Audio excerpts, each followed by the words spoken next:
大家好，我是丽姐，欢迎大家来听相亲故事，感谢大家的订阅。今天要讲的故事，可以说是我从业这么多年来遇到的最戏剧性的一场相亲了。这个故事让我深刻体会到，咱们大陆姑娘和台湾男生谈恋爱，真的是要面对很多意想不到的文化差异和家庭问题。不过这个结局嘛，真的是让人又惊又喜，完全出乎意料。故事的主角小雪是个黑龙江姑娘，今年26岁。这姑娘五官特别立体，皮肤白皙，在北方长大的她性格特别豪爽直率。但小雪的童年真不是一般的苦。她爸是林区的伐木工人，常年酗酒，酒后还经常对她妈妈拳脚相加。小雪14岁那年，她妈终于忍无可忍，半夜拉着她偷偷溜走，投奔了广州的一个远房亲戚。那时候我真的特别恨我爸。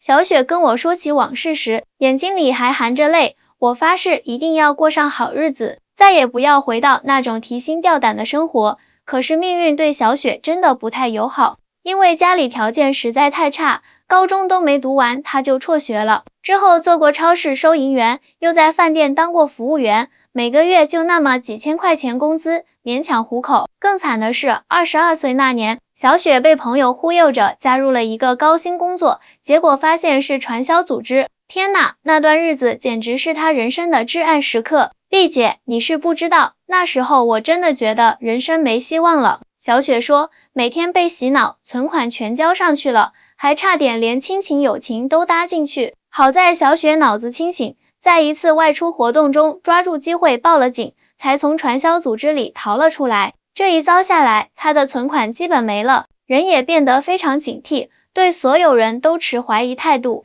就在小雪觉得自己可能这辈子就这样平平淡淡过下去的时候，机会来了。她在广州一家台资企业应聘上了行政助理的工作，薪水比之前高了1倍不止，而且环境特别好。那时候我真的超感恩的，终于有了转机。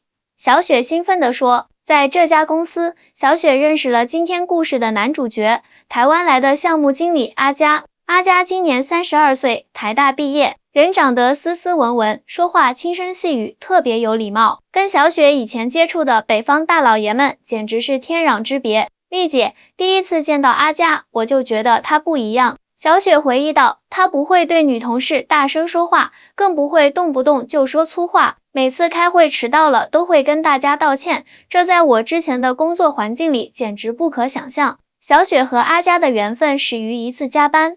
那天公司要赶一个项目，小雪主动留下来帮忙。阿佳看她工作认真，就请她吃了宵夜。两人一聊才发现，虽然成长环境差别很大，但三观却出奇的合拍。她告诉我，她从小在台北长大，家境不错，但父母从不娇惯她，让她懂得珍惜和尊重。小雪说，我听了真的很羡慕，但也不敢多说自己的家庭情况，怕吓跑她。哪知道阿佳特别善解人意，看出小雪有心事，温柔地鼓励她说，没关系啦，过去的都过去了，重要的是未来要怎么走。这句话仿佛打开了小雪的心结，她把自己的身世和遭遇全都告诉了阿佳。没想到阿佳不但没有嫌弃她，反而更加怜惜她，说她这么坚强，真的很了不起。那一刻，我真的感觉遇到了对的人。小雪眼中泛着光，之后两人的感情发展得飞快。阿佳特别会照顾人，知道小雪喜欢吃什么，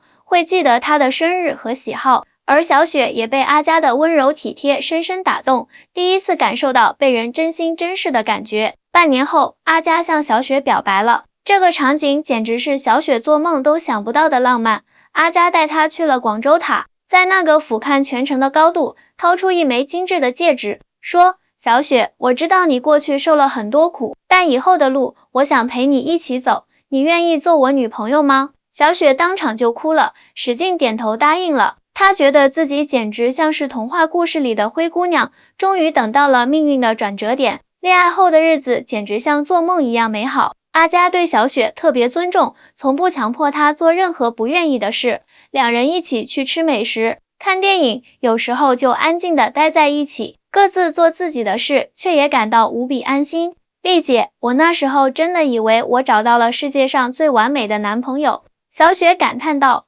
温柔、体贴、有上进心，还特别尊重我。我觉得自己简直太幸运了。但是随着交往深入，小雪也发现了一些奇怪的地方，比如阿佳从来不邀请她去她住的地方，两人约会都是在外面或者小雪的出租屋。问起原因，阿佳总是说她住的地方太乱了，不好意思让小雪看到。更奇怪的是，阿佳似乎对自己在台湾的家人讳莫如深，每次小雪问起，她总是含糊其辞，只说父母都在台北，有个姐姐已经结婚了，但具体做什么工作，家里什么情况，她从来不多说。当时我还天真的以为可能是台湾人比较含蓄，不喜欢谈论家事。小雪苦笑着说，交往1年后，阿佳突然提出想带小雪回台湾见父母，这让小雪既兴奋又紧张。一方面，这意味着阿佳是认真的，另一方面，她担心自己这个从黑龙江农村出来，还有过传销经历的女孩，会不会被阿佳的父母看不起。我当时紧张的不行，买了一堆礼物，还特意去学了怎么说台湾腔的国语，生怕一开口就被人家嫌弃。小雪回忆道，临行前，阿佳突然变得有点紧张，她对小雪说，小雪，我要跟你说一件事，我家里的情况可能和你想象的不太一样。小雪当时心里咯噔一下，想着难道阿佳家里很穷，或者有什么难言之隐。她赶紧说，没关系的，不管你家什么情况，我都能接受，你都接受了我的过去，我怎么可能嫌弃你呢？阿佳欲言又止，最后只是说，到了你就知道了。就这样，怀着忐忑的心情，小雪第一次踏上了台湾的土地。飞机落地台北桃园机场时，小雪紧张的手心都是汗。阿佳安慰她说，别紧张，我爸妈其实人很好的。从机场出来，阿佳打了车，目的地是台北市信义区。小雪知道信义区是台北最繁华的地段之一，心想阿佳家应该条件不错。车子7拐8拐，最后停在了一栋气派的大楼前。小雪抬头看去，这哪是普通住宅啊，简直就是豪宅嘛！大堂里水晶灯闪闪发光，门口还有穿着制服的保安站岗。这是你家？小雪难以置信地问道。阿佳点点头，有些不好意思地说，我家就住在这里，电梯直达顶层。电梯门一开，小雪差点惊掉下巴，眼前是一个超大的玄关，地上铺着她叫不出名字的大理石，墙上挂着看起来就很贵的油画。哎呀，你们回来啦！一个优雅的中年女性迎了出来，小雪立刻意识到这是阿佳的妈妈。阿姨好。小雪紧张地鞠了一躬，把准备好的礼物递上去。阿佳妈妈接过礼物，亲切地拉着她的手说，别叫阿姨，叫妈妈就好。阿佳常在电话里提起你，说你特别坚强能干，今天终于见到本人了，果然是个漂亮姑娘。小雪没想到阿佳妈妈这么热情，一时间不知道该说什么好。这时，一个威严的声音从客厅传来，人到了吗？阿佳拉着小雪的手，走进宽敞的像足球场一样的客厅。一个头发花白的男人坐在沙发上，身边是一群西装革履的中年人，看起来像是在开会。爸，这就是我跟你提过的小雪，阿佳介绍道。阿佳爸爸上下打量了小雪一番，然后微微点头，不错。这时，一个穿着职业套装的女秘书模样的人走过来，恭敬地说，董事长，下午2点的会议马上就要开始了。董事长。小雪震惊地看着阿佳，阿佳有些不好意思地低下头。我爸是信义集团的董事长。阿佳小声对小雪解释道，我一直没告诉你，是怕你有压力。小雪感觉天旋地转，差点站不稳。信义集团，那可是台湾数1数2的房地产集团啊，这跟阿佳平时在广州那个小小的台资企业当项目经理完全是2个世界啊。所以你不是普通上班族？小雪结结巴巴地问道。阿佳苦笑，我只是想体验普通人的生活，所以爸爸安排我到广州的子公司历练。其实我是集团的接班人。这个惊人的秘密让小雪彻底傻眼了。她突然明白为什么阿佳从不带她去她住的地方，为什么对家人的情况避而不谈。她不是在跟一个普通的台湾男生谈恋爱，而是跟一个隐形的富二代，一个商业帝国的继承人。我需要冷静一下。小雪感觉自己的世界观被彻底颠覆了。阿佳妈妈看出了小雪的不安，温柔地说，孩子，先去房间休息一下吧，我让人给你准备了房间，你想静静也好，想聊天也行，都随你。小雪被带到一个比她在广州整个出租屋还大的客房，环顾四周，光是那张床就比他以前在黑龙江老家的整个房间还大，窗外是台北101的壮观景色，他感觉自己像是掉进了一部偶像剧里，这到底是怎么回事啊？小雪自言自语，我该怎么办？小雪在房间里来回踱步，脑子里一团乱麻。她忽然想起之前看过的那些豪门恋爱剧，富家公子和灰姑娘的爱情故事几乎都是以分手收场的，毕竟门不当户不对，这种鸿沟真的能跨越吗？我一个大陆农村出身的女孩，连大学都没上过，还有过传销经历，怎么可能融入台湾顶级豪门啊？小雪越想越害怕，越害怕越觉得自己不够格。正当小雪陷入自我怀疑时，敲门声响起，是阿佳。小雪，可以跟你聊聊吗？阿佳的声音透过门板传来，依然是那么温柔。小雪深吸一口气，打开了门。阿佳站在门口，脸上是前所未有的歉疚表情。对不起，我不该瞒着你。阿佳直截了当地说，我怕你知道我的真实身份后，会觉得我们之间有距离。小雪苦笑，现在不是更有距离了吗？你看看你们家，再看看我，我们根本是两个世界的人啊。阿佳走进房间，握住小雪的手。不，在我眼里，你永远是那个在公司加班到深夜还坚持完成工作的小雪，是那个经历了那么多苦难却依然乐观坚强的小雪。我喜欢的是你这个人，跟你的出身无关。可是你家人会同意吗？小雪直接道出了最大的担忧。你爸是大企业董事长 A， 他们肯定希望你找个门当户对的台湾女孩吧。阿佳微微一笑，你见到的那些人不是我爸在开会，是我们全家在等你呢。那些西装革履的中年人是我的姑姑、叔叔们，他们都很想见见你这个让我魂牵梦萦的大陆姑娘。啊，那为什么你爸看起来那么严肃啊？小雪惊讶地问。我爸就那个样子，别说你了，我小时候都怕他。阿佳笑着解释，但其实他人很好的，你别被他的外表吓到了。他特意推掉了下午的会议，就是为了多了解你。听到这里，小雪更紧张了。那我岂不是更要小心表现了？万一说错话、做错事，做你自己就好。阿佳认真地说，我就是喜欢真实的你。如果你刻意去伪装，反而显得不自然。我爸妈也不是那种势利的人，他们更看重一个人的品格和为人。小雪将信将疑，但看着阿佳诚恳的眼神，她决定勇敢面对。晚餐时，小雪被安排坐在了阿佳妈妈旁边。令她意外的是，阿佳妈妈丝毫没有千金大小姐的架子，反而特别接地气，时不时给她夹菜，问她吃不吃得惯台湾菜。阿姨啊，不，妈。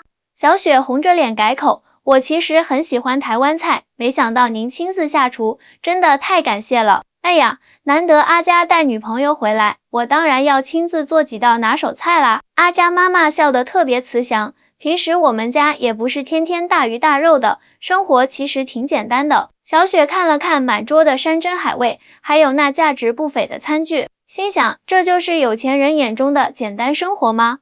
不过她没有多说什么，只是礼貌的点头。席间，阿佳爸爸出人意料的主动问起了小雪的家庭。小雪一开始还有些紧张，但阿佳在桌下悄悄握住她的手，给了她勇气。于是，小雪如实讲述了自己在黑龙江的童年，14岁和妈妈出逃的经历，以及后来打工和误入传销的曲折人生。讲到激动处，小雪忍不住红了眼眶。所以我特别珍惜现在的工作和生活，虽然和阿佳比起来，我什么都不是，但我会努力变得更好的。餐桌上一时沉默。小雪忐忑地抬头，发现阿佳爸爸正用一种复杂的目光看着她。孩子，你很不容易。阿佳爸爸缓缓开口，语气比之前柔和了许多。知道我为什么这么严格地培养阿佳吗？因为我和你一样，也是白手起家的。这下轮到小雪震惊了。叔叔，您不是世代富豪吗？阿佳爸爸摇摇头，眼中闪过回忆的神色。我出生在台南一个普通农民家庭，初中毕业就北上台北打工了。那时候台湾经济起飞，我从建筑工地小工做起，一步步创办了自己的建筑公司，然后才有了今天的信义集团。原来是这样，小雪恍然大悟。所以啊，阿佳爸爸难得的露出微笑。我特别欣赏有奋斗精神的年轻人。阿佳从小衣食无忧，我就怕他没有吃苦的韧劲。看到你这样经历过风雨还能保持阳光的姑娘，我反而放心了。阿佳妈妈也笑着补充，别看我们现在住在这么大的房子里，结婚初期我和他爸爸可是住在台北郊区的老公寓里，连热水器都是二手的呢。听着这些话，小雪紧绷的心渐渐放松下来。原来阿佳的父母并不像她想象的那么高不可攀，他们也有过普通人的生活，也懂得打拼的不易。饭后，阿佳妈妈拉着小雪去看家里的相册，指着一张老照片说，你看，这就是我和他爸爸刚认识那会儿，他那时候还是工地小包工头呢。照片上，年轻的阿佳爸爸穿着朴素的工装，站在一个简陋的工地前，脸上却洋溢着自信的笑容。那时候我家里人可不同意我嫁给他呢。阿佳妈妈调皮地眨眨眼，我可是师范大学毕业的，家里人都觉得我嫁给一个初中毕业的农村小伙太委屈了。那后来，小雪好奇地问，后来我就私奔啦。阿佳妈妈爽朗地笑了，我看人很准的，知道他有出息，果然没让我失望。听了这些家族故事，小雪如释重负，原来阿佳家真正的惊人秘密不是他们的财富，而是他们依然保持着朴实的本心。第二天，阿佳专门请了假，带小雪在台北四处游玩。他们去了台北101观景台，去了故宫博物院，还去了阿佳读书时常去的夜市。在宁夏夜市的一个小摊前，阿佳给小雪买了一碗卤肉饭，笑着说，大学时代我常常吃这个，一碗才50台币，可管饱了。小雪看着眼前这个穿着普通 T 恤和夜市小贩熟络打招呼的阿佳，突然觉得他又回到了当初在广州他认识的那个平易近人的项目经理。原来你在广州的生活不全是装的啊？小雪半开玩笑地问。阿佳认真地摇摇头，不是装的，我爸从小就教育我要体验普通人的生活，才能培养同理心。他派我去广州工作，故意不给我特殊待遇，就是让我从基层做起。在公司里，除了几个高管，没人知道我的背景。那你平时住的地方真的很乱吗？为什么不让我去？小雪好奇地问。阿佳有些不好意思地笑了，我住的是公司高管宿舍，确实比普通员工的条件好一些，我怕你去了会起疑心，所以才一直找借口。两人边走边聊，不知不觉来到了淡水河边，夕阳西下，河面波光粼粼，远处的渔船正缓缓归港，景色美得让人心醉。小雪，我有话想对你说。阿佳突然震色道。小雪心头一紧，不知道阿佳要说什么。只见阿佳从口袋里掏出一个蓝色丝绒盒子，单膝跪地，认识你这1年多来，我越来越确定，你就是我想共度一生的人。虽然我们来自不同的地方，有不同的经历，但我相信我们可以一起创造美好的未来。小雪，你愿意嫁给我吗？盒子打开，里面是一枚简约却精致的钻戒，在夕阳下闪闪发光。小雪惊讶地说不出话来，眼泪不受控制地涌出。阿佳，你是认真的吗？你父母知道吗？当然是认真的。阿佳坚定地说，我昨晚就告诉爸妈了，他们非常支持我的决定，尤其是我妈，她特别喜欢你，还说终于有人能治得了我了。小雪破涕为笑，那我爸妈那边我们可以一起去黑龙江，正式向你妈妈提亲。阿佳说，如果你愿意的话，我想邀请你妈妈来台北生活，让她享受一下天伦之乐。听到这里，小雪再也控制不住自己的情绪，用力点头，我愿意，我愿意嫁给你。阿佳激动地将戒指戴在小雪手上，然后紧紧抱住了她。河边的游客们看到这一幕，纷纷鼓掌祝福。3个月后，小雪和阿佳在台北举办了盛大的婚礼。阿佳父母不顾外界眼光，全力支持这场跨越海峡的婚姻。小雪的妈妈被接到了台北，看到女儿终于找到幸福，激动得热泪盈眶。婚礼上，小雪穿着梦幻的白纱，挽着阿佳爸爸的手，缓缓走向红毯另一端等待的阿佳。谢谢您接纳我。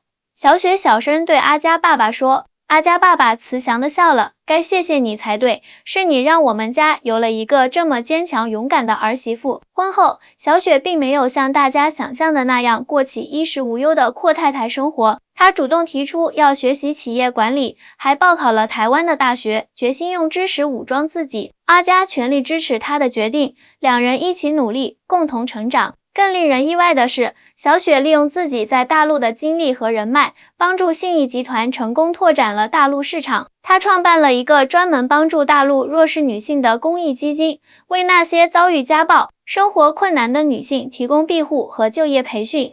我知道那种无助的感觉。小雪在基金会成立仪式上动情地说，希望通过我的努力，能让更多女孩子看到希望，不必再经历我曾经的痛苦。5年后，小雪和阿佳的故事在两岸广为流传，成为了一段佳话。人们常说，小雪是因为嫁给了富豪儿子而改变命运，但了解内情的人都知道，真正让这段婚姻幸福的，是2个人彼此尊重、共同成长的态度，以及那份跨越了地域、阶层的真挚感情。